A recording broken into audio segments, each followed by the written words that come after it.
My colleagues and I have been live streaming and making video and audio recordings since the end of March.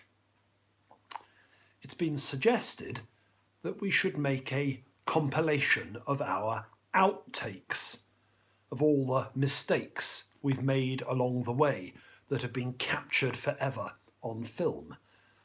There have been one or two. A couple of weeks ago, I was in the middle of one of these reflections when my phone flashed up a message telling me it was out of charge. I stared at it, open-mouthed, like a goldfish that had seen a killer whale. I'm not sure that that compilation of outtakes will ever get made.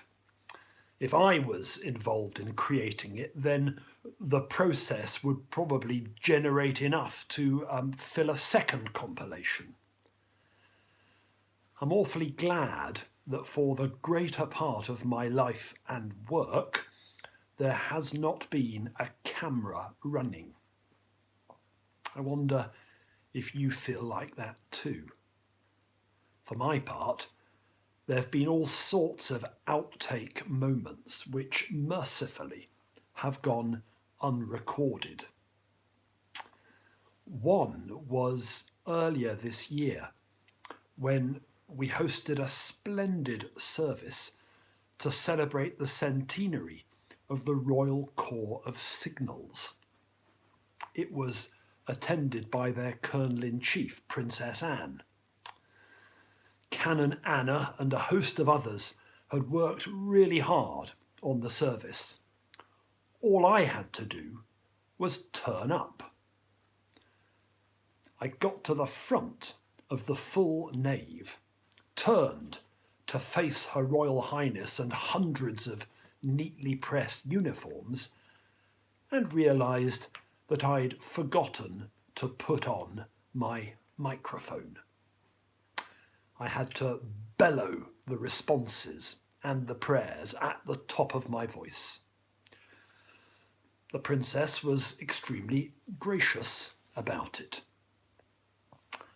And it so happens that yesterday morning in church, there was nearly another outtake moment.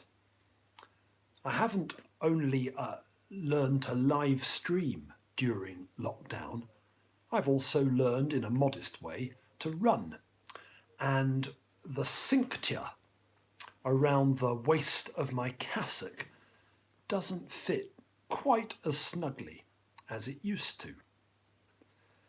Walking up the aisle after Holy Communion yesterday, I could feel it travelling gently but determinedly south.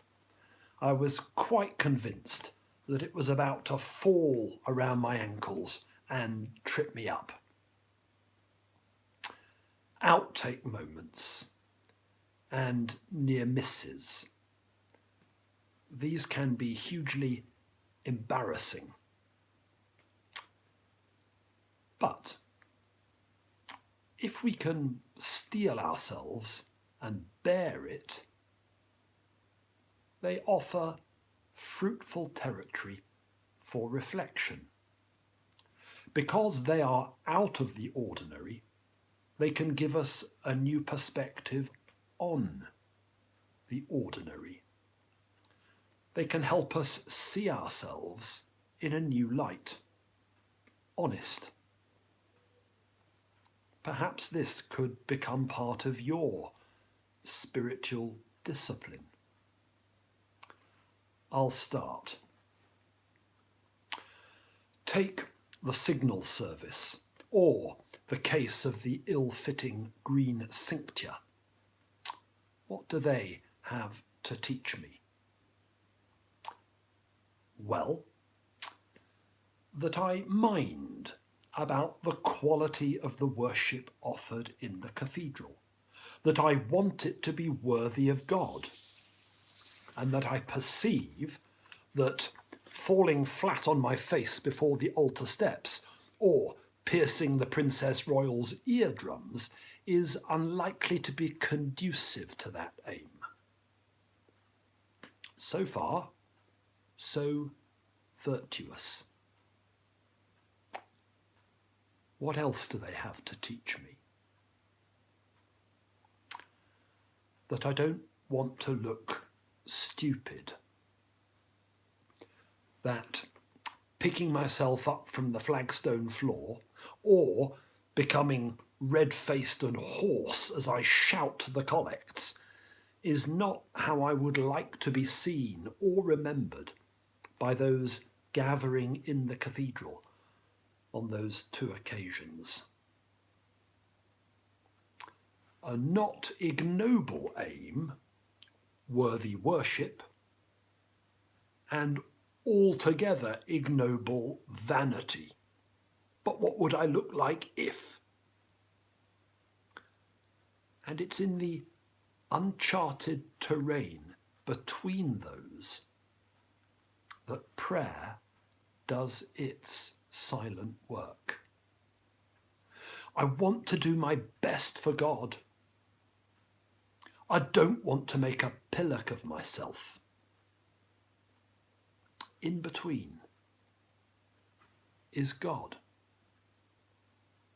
Because worthy worship looks like unattainable perfection, while my mistakes or near mistakes look like humiliation.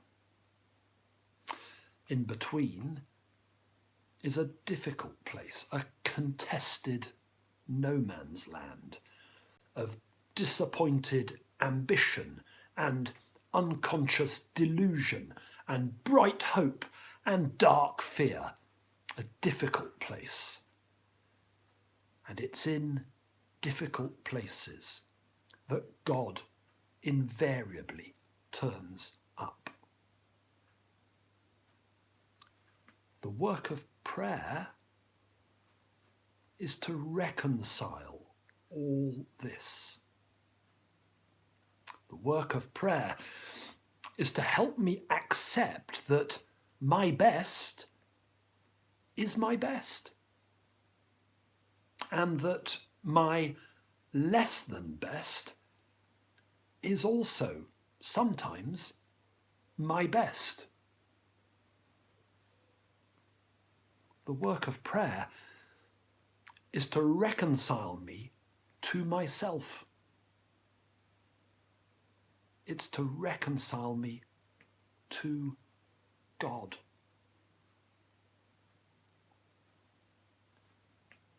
Why don't we give it a go now?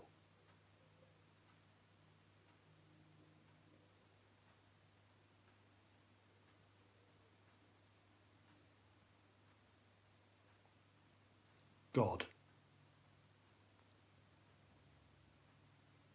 you are closer to us than we are to ourselves.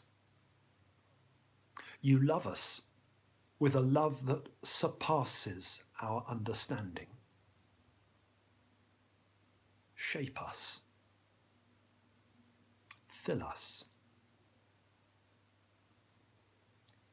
Help us to see ourselves as you see us, that we might be strangers to ourselves no longer, but rather rest in your love.